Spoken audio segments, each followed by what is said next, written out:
یه سلام حضوری هم بدم خدمت دوستان و آشنایان. دلیل نبودنم خیلی فکر کنم حدود 1 هفته من نبودم. خیلی اومدن داخل دایرکت ممنونم که حال احوال پرسیدید، نگران شدید که لادن کجایی، چرا استوریات برای ما بالا نمیاد و خیلی چیزای دیگه. بچه‌ها دلیل نبودن من یعنی واقعا شوکه شده بودم. من از آدم غریبه یعنی مثلا انتظار ندارم مثلا میان راجع به من حاشیه درست میکنن، سدلی زن اول داره لادن اینجوریه، سدلی اینجوری، انتظار ندارم. ولی تا اینکه داستان میرسه به جایی که بابام میاد، یعنی داخل مثلا اینستا مثلا قبلا فعالیت داشته ولی کلیپای دیگه میذاشته، میاد راجع به ما حاشیه درست میکنه، یه نفر رفیقشو میاره کنارش میذاره ازش سوال میپرسه که چی شده مثلا فلان لادن ازدواج دادی و فلان اینا.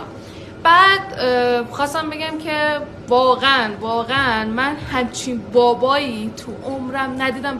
یه همچین آدمی که داخل بیوی پیجش زده که نمیدونم دخترم تمام زندگیم، هر کسی ندونه فکر میکنه که الان من بابامو بلا کردم. رفتم بهش گفتم یادت رفته گذشته با مامانم چی کار کردی، با چه بلاهایی سر مامانم آوردی. بعد باورتون نمیشه زد بلاک کرد. تو بابایی؟ خلاصه همچین بابایی یعنی اصلا نباشن روی زمین بهتر. تا دیروز میگفت که نمیدونم من اسم تو دختر من نیستی چون رفتی با سدلی ازدواج کردی، اسم تو از شناسنامه پایین که حالا به خاطر حاشیه و فالوور اومدی داخل بیو زدی دخترم تمام زندگی. بعد که میام به دایرکت میدم که نمیدونم تو خودت چیزی مثلا عصبانی چه بلایی سرمون آوردی فلان کردی، منو بلاک میکنی. خیلی جالبه. بلاکو بلدی خیلی بلدی، استوری میذاری، دروغ میگی، خیلی چیزا. نگم برات باز نکنم به. و بعد میگه که لادن نمیاد به من سر بزنه و نمیدونم سیدلی بددلش کرده، سیدلی نمیدونم فلان کرده و اینا همچه چیز اینا.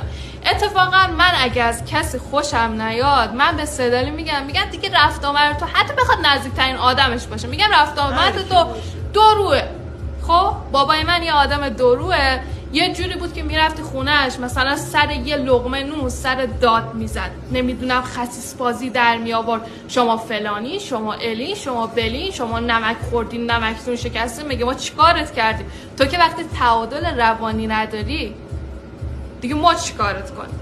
بعد که خلاصه که مثلا الان دیده، بعد داخل من بودم مشکلت چیه؟ آره داخل کلیپ اومده برداشته میگه من اصلا نمیدونم فالوور چیه. اگه نمیدونی فالوور چیه چجوری پست میذاری، استوری میذاری، پیجت هم شده سیکا، بعد تو بیو پیجت زدی دخترم تمام زندگی، بعد میام بهت پیام میدم منو بلاک میکنی. و آخرای صحبتم بگم که اگه واقعا تو بابا بودی، منو موقعی که مامانم فوت کرد دقیقا یه هفته بعدش منو نمیفرستادی بهسیسی و الان ادای دلتنگا رو در بیار. تو که وضعت خوب بود اصلا میتونستی منو داخل خونت نگه داری ولی فرستادی بهسیسی. ولی الان که فکر میکنم خدای شکر که بهسیسی بودم، اصلا ممکن بود چه بلاهایی سر من بیاری. واقعا کار خدا عجب غریبه، همون بهتر که منو فرستادی، خیلی هم دست درد نکنه که فرستادی. ولی اینو بدون تو بابا نیستی که الان تا دیروز عکس خودت بود تو پروفایل، الان به خاطر حاشیه یا نمیدونم فالوور بگیری و اینا بگیری اومدی عکس داتایی گذاشتی دخترم تمام زندگی. هر کاری یه حکمتی هست. آره. خدای اون بالا میدونه چیکار کنه. من همیشه ساکت. والا اگه بدون من اگه با سدل خوشبخت نبودم که پیشش نمی بودم. یعنی اینه که از پیش خودت فرار کردم، همه از آدم بد و خیلی چیزای دیگه که مثلا نمیدونم سیدلی در رو لادن قلف میکرده، بعد نمیدونم سیدلی نمیدونم با لادن بدرفتاری میکرد و نمیدونم از این کارا دیگه. خودتون همیشه اصلا سر کار نمیرفته، من آره. با این پام نمیدونم میرفتم آره. سر کار فلان. بعد جالبه میاد میگه که من پاهام اینجوریه، 1 سال زمینگیر شدم و هزینه عمل رو ندارم. بعد رفیقش که کناریشه میگه من نمیدونم شماره کارت میزنم فلان میزنم شما پول بزنید. بابای من انقدی داره که بتونه هم پای خودش عمل کنه، هم بتونه چی میگن 100 تا آدم دیگه کلا عمل کنه.